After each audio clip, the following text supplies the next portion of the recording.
Breakfast చేశాక ఇంక ready అవ్వడం స్టార్ట్ చేశాను. యాక్చువల్లీ ఆ రోజు మా అమ్మమ్మ స్వీట్ చేసుకోమని చెప్పింది. ఏదన్నా సేమియా ఏదన్నా కాసుకోమంది. కానీ నా దగ్గర అంత ఓపిక లేదని చెప్పి ఏం చేసుకోలేదు నేను. ఎట్లానో ఆ రోజు నైట్ పార్టీ ఉంది. సో, దానిలోకి నేను డిజర్ట్‌గా రసమలై, మ్యాంగో లస్సీ ఇట్లాంటివి చేశాను. ఇంకా దానికి స్పెషల్‌గా నేనేం మార్నింగ్ ఏమి స్వీట్ చేసుకోలేదు.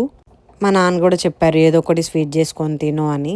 యూజువల్లీ మా ఇంట్లో ఏదన్నా స్పెషల్ అకేషన్స్ లైక్ ఫెస్టివల్స్ గానీ, మా బర్త్‌డేస్ కానీ, మమ్మీ వాళ్ళ యానివర్సరీ ఇలాంటియేమన్నా ఉంటే మా అమ్మ మార్నింగ్ స్వీట్ చేస్తది. సేమియా ఏదో ఒకటి చేస్తది. నాన్న కూడా బయట నుంచి స్వీట్స్ అవి తీసుకొస్తారు. ఇంకా ఆఫ్టర్‌నూన్ పలావ్, చికెన్ ఇట్లా చేస్తది. లేదంటే బిర్యానీ ఏదో ఒకటి ఇంకా స్పెషల్ చేసుకుంటాం. యాక్చువల్లీ పార్టీది గూడా నేను వ్లాగ్ చేద్దాము అనుకున్నా. షార్ట్ అప్‌లోడ్ చేద్దాం అనుకున్నా. కాకపోతే అప్పుడు రష్ అయిపోయింది. ఇంక అందరూ వస్తాం. కేక్ కట్ చేయడం, తినడం మళ్ళా మార్నింగ్ వాళ్ళకి వర్క్స్ ఉంటాయి కదా! సో, ఇంక అట్లా రష్ అయిపోయింది. నేను అంత మంచిగా ఏం వ్లాగ్ చేయలేదు.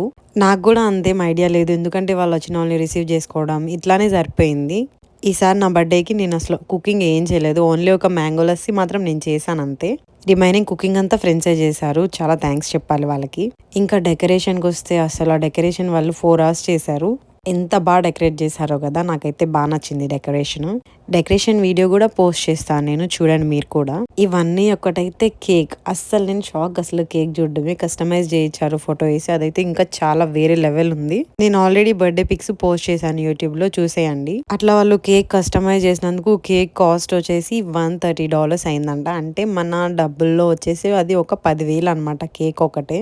12 ఇంచెస్ కేక్. చాలా బాగుంది. కేక్ టేస్ట్ అయితే చాలా బాగుంది. స్ట్రాబెర్రీ. నేను ఆ రోజు ఇంట్లోనే ఉన్నాను. వాళ్ళు కేక్ తెచ్చినప్పుడు కూడా నేను ఇంట్లోనే ఉన్నాను. నేను చూస్తుంటే వాళ్ళు అసలు చూడనివ్వలేదు నన్ను. ఫ్రిడ్జ్‌లో పెట్టేసుకున్నారు. నువ్వు తర్వాత చూడు అని. నేను కూడా అసలు ఎక్స్‌పెక్ట్ చేయలేదు అట్లా కేక్ వాళ్ళు కస్టమైజ్ చేయిస్తారని. నాకైతే కేక్ డెకరేషన్ నచ్చింది. కేక్ టేస్ట్ కూడా చాలా బాగుంది. వీళ్ళు చాలా బాగా కస్టమైజ్ చేయించారు. లైక్ దాని మీద ఫ్లవర్స్ గానీ, లీవ్స్ గానీ మొత్తం అన్ని పెట్టి కస్టమైజ్ చేయించారు. లైక్ మనం ఏ చెప్తే డిజైన్ ఇంకా వాళ్ళది చేసిస్తారనమాట అట్లాగా. మన వాళ్ళు టాలెంట్ అంతా యూజ్ చేసి కేక్ అట్లా చేయించారు. ఆ రోజు నేను ఇంకా 2 టైమ్స్ రెడీ అయ్యాను. మార్నింగ్ పిక్స్ వస్తాయి కదా అని చెప్పి ఫొటోస్ దిగటానికి రెడీ అయ్యాను. ఇంకా మళ్ళీ పార్టీకి నైట్ మళ్ళీ రెడీ అయ్యాను. ఆ రోజు ఎవరు లేరు. సో, అందుకే ఇంకా మా చెల్లితో వీడియో కాల్ మాట్లాడుతా నేను రెడీ అవుతున్నాను. యాక్చువల్లీ ఇంతకుముందు మేకప్ వేయాలంటే చాలా టైం పట్టేది. ఇప్పుడు అట్లా ఏం కాకుండా నేను ఫాస్ట్‌గా మేకప్ వేసేసుకుంటున్నా. మా మమ్మీ వాళ్ళు యాక్చువల్లీ 2 డ్రెసెస్ పంపించారు. ఒకటి హాఫ్ సారీ, ఇంకొకటి డ్రెస్. ఒకరోజు హాఫ్ సారీ వేసుకున్నా, ఇంకొకసారి డ్రెస్ వేసుకున్నా. Stay tune for more.